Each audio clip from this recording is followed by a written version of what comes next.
Okay, things that I wish I knew when I was 20.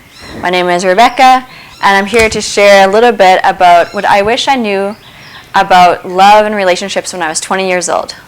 So one thing is that I wish I knew that it is okay to request that your partner spends more time with you, or that they show up for you in a way that you feel is needed. You can request it. If your partner is really busy, you know, they're constantly busy with work. For example, maybe they're workaholic, or maybe they just have like a certain periods of time with work that they just have no time for you. You know, like it's fine. It's like maybe that is just how their job is, or the cycle of life is. But you can request it, and then they have the opportunity then to at least try and create time and space for you. Because I say this because I was in a relationship with someone who was a very successful business person, and they had a lot of different businesses, but then they were just like so on fire with businesses, and they loved business that they would even create more businesses and even more businesses. And you know, I was just like hanging out, waiting for them to like have that more time for me, and then waiting for them to have more time for me, and then waiting for them to have more time for me, and they just kept filling those gaps. And I never had the confidence to share that, like, my love language is quality time and acts of service. You know, it's not words, it's not gifts. And so if I can't spend time with my partner, then I lose connection with them. And so just learning that for myself, I never actually gave my partner at that time, but gave them the opportunity to try to spend more time with me and to let them know how important it was for me. So another thing that I learned about love, or another thing that I wish I knew when I was 20 about love and relationships, is that online dating can be very beautiful and great, and you can make great connections, but it can also be a complete waste of time. And people can pretend that they are somebody that they're not, or maybe they want to be somebody for you, and they want to be a certain person, but they're just not. And I found this out the hard way. Now, first off, I actually have online dated a lot over the years. You know, I started off on Plenty of Fish. I had a lovely boyfriend from Plenty of Fish. We met and we went, our first night we went and like hiked and like stayed over in a cave together. That was like when I was like still living down in Saskatchewan, or I guess up in Saskatchewan. I met the time when he was like the love of my life, like the first man I wanted to like compromise with, and I like was thinking about even like having a family with him. And I met him on eHarmony, and that was we were together for a couple years. And then I've met really great connections and really beautiful men, like some like really strong, even like soul connections that I connected with the men online. But I also have like talked to certain people, like you know, I had this one relationship with one man, and we're not friends, but he's a lovely man, and like I'm gonna change the details a little bit just because he actually follows me, so I don't want to like be rude. But I was really disappointed.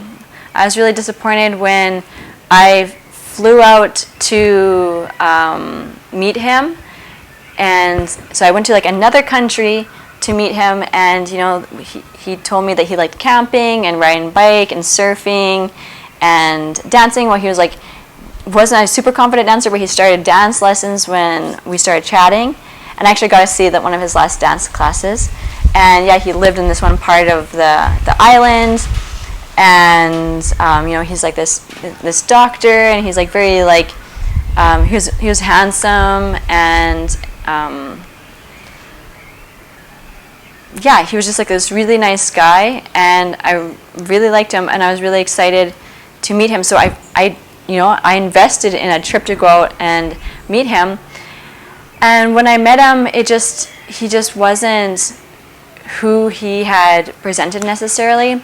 He had like no confidence, and so then he has like no sexual confidence or desire. He was living with his parents at the time, so like I stayed with his parents.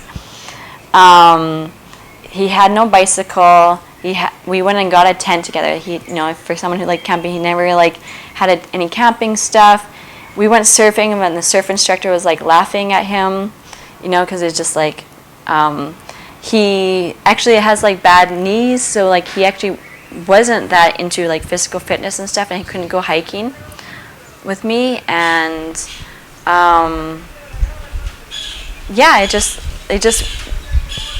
it was really disappointing. And because of and it wasn't that like, oh, like I need somebody to go camping with me, and I need this and I need this and this. It's not that. It's just that when someone sells themselves as something and then they're not that, then who are they? Especially like the thing with the confidence and living back with the parents and stuff, like that would have been good to know about before I flew out there. Another thing I wish I knew about love in my 20s. That love and relationships. So actually, like the sexual part about a relationship is, that's the difference between like a friendship and a love relationship, romantic relationship. And not everybody is the same, and that's completely fine. And what's really most important for the health of you and for the health of your relationship is that you are authentic and you communicate about what feels good to you, what doesn't feel good to you, when you feel connected, when you don't feel connected, what feels safe, what doesn't feel safe, and what you'd like to try, what you never want to try. Like, it's really important to be able to communicate with your partner and also to communicate with yourself, like check in with yourself to know what feels good to you. Like now that I'm closer to 40 than anything else, I finally have that confidence as a woman to be able to be like, this doesn't feel safe to me, or I don't want this. Or number 3, the third thing I wish I knew about love and relationships when I was 20 is that I don't need to feel bad about not being sexually aroused. And I also need to, and also communication is the most important part about empowering yourself as a female, and also to have a healthy relationship. Because a man cannot read your mind, and if they really do love you, that they will listen to anything that you want to share about your body, about your likes, what your dislikes, what feels safe to you, what doesn't feel safe to you. They'll listen to that and they'll respond to that, and if they actually love you, they're going to try their best to meet you, and maybe they'll feel more safe to share about their own desires or their own likes and dislikes and insecurities and everything else as well. So for me, like, true intimacy is being able to communicate authentically. And also, one other thing, I guess, like number 4 things that I wish I knew about love and relationships is that if you are not turned on to the person sober, if you do not think this person is interesting or good looking, like attractive, like their light's not attracting you, what they're saying isn't attracting you, when you're sober, then maybe they're not worth your time to get with when you're drunk, because drinking, like, it lowers your ambitions, and like it puts this haze on things.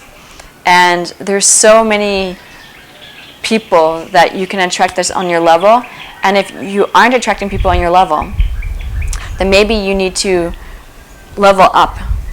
Because, for example, I think that was happening with me. Like I'm constantly attracting kind of guys that are on my level. And finally, I'm walking my walk of health. You know, I quit smoking. So now my last two boyfriends have been, they both smoked weed, and one of them smoked cigarettes.